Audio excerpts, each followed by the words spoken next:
Sige. Magandang hapon po mga kaparak. Ngayong hapon pa mga kaparak, magbigay po ako ng allowance ni Sir P. Kasi nautusan po ako ng Sir Peter. Galing po ko sa bahay niya kanina. Galing po to kang Sir Paul yung pirang allowance ni Sir P.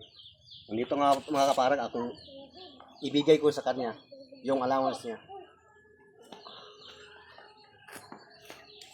1, 2, 3, 4, 5. 5,000 mga kapaarak. Thank you so much sir sa sponsor ni Chiripe na nagbigay ng 5,000. Anong masabi mo Chiripe? Maraming salamat po Sir Paul. Malaking tulong na po ito sa aking pag-aaral at sana marami po kayong matulungan. God bless you po always at ingat po kayo palagi. Thank you mga kaparak. Salamat sir. God bless you. Sige, bye-bye. Thank you so much Sir Paul. Bye-bye. Iyan na sa imong kamot ang kamera. Iyan na ba sa imong kamot?